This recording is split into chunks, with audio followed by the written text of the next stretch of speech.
దేవునికి స్తోత్రం కలుగునుగాక. విజన్ క్యూటీ ఫెలోషిప్ వారి అనుదిన ధ్యాన కార్యక్రమాలు వీక్షిస్తున్న వీక్షకులందరికీ ప్రభువైన యేసుక్రీస్తు నామం పేరిట విజన్ క్యూటీ ఫెలోషిప్ తరఫున ప్రత్యేక వందనాలు, శుభాలు తెలియజేస్తూ, ప్రియులారా, గత నెల మనము మార్కు సువార్త ధ్యానాలు చేయగలిగాం.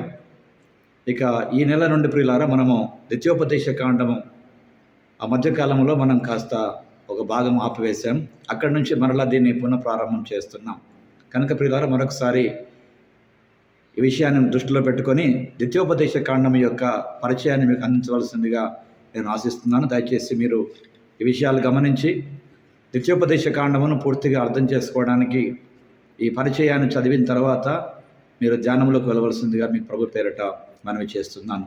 ముందుగా ద్వితీయోపదేశ కాండం యొక్క పరిచయాన్ని మీకు అందిస్తున్నాను. జాగ్రత్తగా ఈ మాటలు ఆలకిద్దాం. క్లాస్ రీయూనియన్లో, ఫోటో ఆల్బమ్లో సుపరిచితమైనటువంటి పాటలు, పాత పొరుగువారి మరియు చిరకాల స్నేహితుల యొక్క పాత పరిసరాలు, ఇవన్నీ మనకు జ్ఞాపకంలోకి వచ్చినప్పుడు ఒక మేల్కొల్పులాగా ఉంటుంది ప్రియులారా. మనము మనోభావోద్వేగాలను ఈ కార్యక్రమాన్ని కదిలిస్తూ ఉంటాయి ప్రియులారా. ఇవన్నీ గతము అనేటువంటి ఒక జ్ఞాపకాలు, ఆనాటి వాగ్దానాలు, వైఫల్యాలు, విజయాలు, అలాగే అవమానాల యొక్క ఈ సమాహారం అంతా కూడా జ్ఞాపకం చేయబడుతుంటాయి అప్పుడప్పుడు.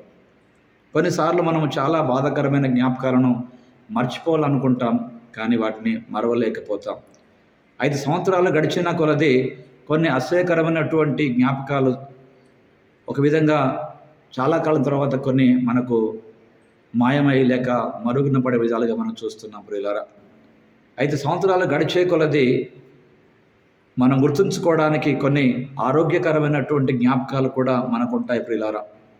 తప్పులు పునరావృతము చేయకూడదు, చేసిన ఒప్పందాలను నెరవేర్చాలి, ప్రత్యేక సంఘటనల జ్ఞాపకం మనలను ప్రోత్సహిస్తుంది ప్రియులారా. కాబట్టి మనలను కదిలించేటువంటి ఇలాంటి చర్యలు ఎన్నో మనకు ఉంటాయి. ప్రధానంగా ద్వితీయోపదేశ కాండము క్రీస్తు పూర్వము 2వ సహస్రాబ్దికి సంబంధించినటువంటి రాజు, అతని సామంత రాజ్యము, వాటి మధ్య జరిగినటువంటి ఒక ఒప్పందాన్ని సూచిస్తున్నాయి ప్రియులారా. దేవుడు ఎవరో, ఆయన ఏం చేస్తాడో గుర్తుంచుకోవాలని ఈ గ్రంథము ఇశ్రాయేలు ప్రజలకు పిలుపునిస్తున్నట్టుగా చూస్తున్నాం. విశ్వాసం లేకపోవడంతో పాత తరము వారు 40 సంవత్సరాలు అరణ్యములో సంచరించి చివరికి మరణించారు.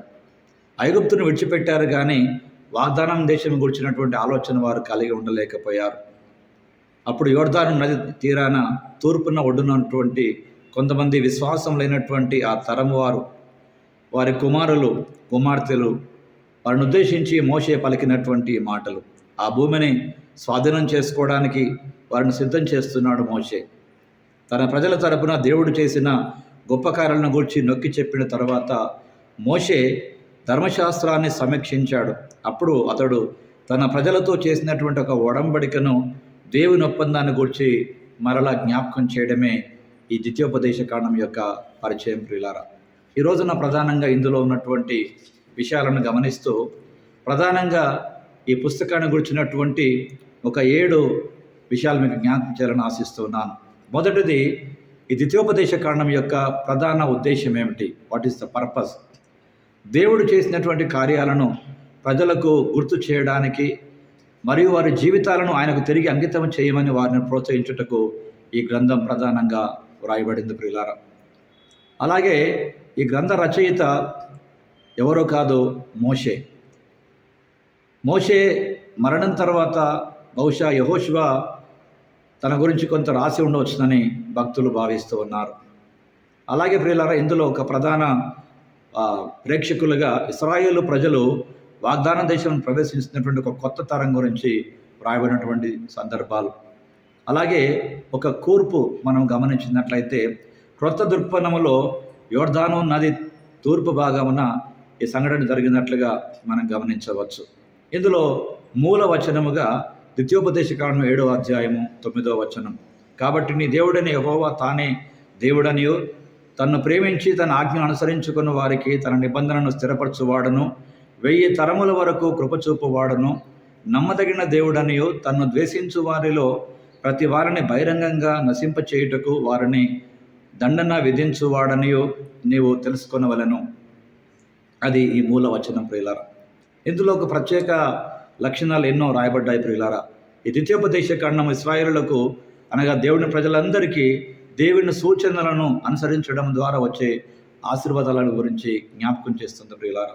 అలాగే ఇందులో అనేకమైన గొప్ప అంశాలు మనకు కనబడుతున్నాయి. అందులో కొన్నిటిని మనం జ్ఞాపకం చేసుకుందాం ఈ ద్వితీయోపదేశ కాండం యొక్క పరిచయంలో. దయచేసి గమనించండి. ఇందులో కొన్ని గొప్ప అంశాలుగా ఒకటి చరిత్ర. మోషే ఐగుప్తులోని బానిసత్వం నుండి ఇశ్రాయేలు ప్రజలను విడిపించిన దేవుని యొక్క శక్తివంతమైన కార్యాలను సమీక్షించాడు. దేవుడు వారికి ఎలా సహాయం చేశాడో, దేవుడు వారిని ఎలా నడిపించాడో, వారి అవిధేయతలలో కూడా దేవుడు ఎలా వాటిని భరించి వారి ముందుకు నడిపించాడో ఇక్కడ గొప్ప చరిత్ర మనకు కనబడుతుంది ప్రియులారా. అలాగే కొన్ని చట్టాలు మనకు కనబడుతూ ఉన్నాయి ఈ భాగంలో. దేవుడు తన చట్టాలను ప్రజల కొరకు సమీక్షించాడు.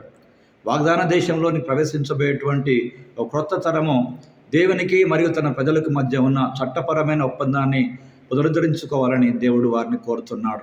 అలాగే ప్రేమ, దేవుని నమ్మకమైనటువంటి ఓర్పు గల ప్రేమ ద్వితీయోపదేశ కాండములో ఆయన ధర్మశాస్త్రాన్ని ఇవ్వడం ద్వారా గొప్పగా చిత్రీకరించబడినట్లుగా చూస్తున్నాం ప్రియులారా. అలాగే కొన్ని ఎంపికలు చేయబడ్డాయి ఈ ద్వితీయోపదేశ కాండములో. తన ఒడంబడికను ఆమోదించడానికి వారు విధేయత మార్గాన్ని ఎంచుకోవాలని దేవుడు తన ప్రజలకు గుర్తు చేస్తున్నాడు. ఈ భాగంలో విధేయత చూపించాలనే వారి వ్యక్తిగత నిర్ణయము వారి జీవితాలకు ఎంత ప్రయోజనమో ఈ వాక్య భాగాలు తెలియజేస్తున్నాయి ప్రియులారా. తీవ్రమైనటువంటి తిరుగుబాటు వలన వారికి ఎంత విపత్తు కలిగిస్తుందో ఆ మాటలు కూడా వారికి చెప్పబడ్డాయి. అలాగే ఒక బోధ కూడా వారి కొరకు ఈ భాగంలో ప్రధానంగా చేయబడింది ప్రియులారా. తమ పిల్లలకు తమ మార్గాలను బోధించాలని దేవుడు ఇశ్రాయేలీయులకు ఆజ్ఞాపించాడు. తమ పిల్లలు దేవుని సూత్రాలను అర్థం చేసుకున్నట్లుగా వారి ఆచారాలను, బోధను, వాక్యాలను ముఖ్యంగా కంఠస్థము చేయించి ఉపయోగించిన తర్వాత అవి రాబోయే తరానికి అందించాలని దేవుడు కోరుతున్నాడు ప్రియులారా. ఒక నాణ్యమైనటువంటి బోధ యొక్క అవసరత ఎంత ఉందో ప్రియులారా ఈ వాక్య భాగాలు మనకు బోధిస్తున్నాయి. కనుక నేటి ఈ ధ్యాన భాగమునికి ముందుకు వెళ్ళకముందు ప్రియులారా ప్రధానంగా ద్వితీయోపదేశ కాండమును మనం పరిచయం చేసుకోవడం చాలా ప్రధాన ప్రియులారా. కనుక దేవుడు ఈ సంగతులను ఇశ్రాయేలీయులకు మరలా జ్ఞాపకం చేయడానికి కొరకు దేవుడు మోషేను ప్రేరేపించి ద్వితీయోపదేశ కాండమును రాయించడం ద్వారా జరిగిన సంఘటనలు వారికి జ్ఞాపకం చేస్తూ వారి పట్ల దేవుడు కలిగి ఉన్న ఉద్దేశాన్ని మరలా జ్ఞాపకం చేస్తున్నాడు మోషే. ఆ విధంగా వారు నిజముగా దేవుని మాటలు విన్నట్లయితే ఎంత దీవించబడతారో, విననట్లయితే ఎన్ని శాపాలు లేక అనేకమైనటువంటి కీడుకు మూలమవుతున్నాయి ప్రియులారా. ఇవన్నీ కూడా లేఖన భాగంలో చెప్పబడ్డాయి. కనుక నేటి పాఠ్య భాగంలో ప్రియులారా నిజంగా ఈ ద్వితీయోపదేశ కాండం యొక్క ధ్యానాలు మనం వరుసక్రమంగా చేయబోతుండగా ఈనాటి నుండి ప్రియులారా దయచేసి ముందుగా ఈ భాగాలు అర్థం చేసుకొని వాక్య సత్యాలను మన జీవితానికి అనుభవించుకెళ్ళుటకు దేవుని మహాకృపణకు తోడుగా ఉండాలని ఆశిద్దాం. ముగింపులో ప్రియులారా మరొకసారి మీరు ధ్యానం చేయక మునుపు ఈ ద్వితీయోపదేశ కాండం యొక్క పరిచయాన్ని సంపూర్తిగా విని ఒకవేళ మీ దగ్గర క్యూటీ బుక్స్ అందుబాటులో ఉన్నట్లయితే ప్రియులారా వాటిని పూర్తిగా చదివిన తర్వాతనే ధ్యానంలో వెళ్ళవలసిందిగా మీకు ప్రభు పేరట మనవి చేస్తున్నాను. మరొకసారి జాగ్రత్తగా ఈ మాటలు విన్నందుకు మీకు ప్రభు పేరట ప్రత్యేక కృతజ్ఞతలు తెలియజేస్తూ ఈ వీడియో తర్వాత వచ్చేటువంటి యేసుతో ఏకాంత సమయము అనే అనుదిన ధ్యాన కార్యక్రమాలు చక్కగా వీక్షించి చూసి అనేకులకు వాటిని పరిచయం చేస్తూ అనుదిన ధ్యానంలో ముందుకు వెళ్ళవలసిందిగా ప్రభు పేరట మీకు జ్ఞాపకం చేస్తున్నాను. Thank you. God bless you all.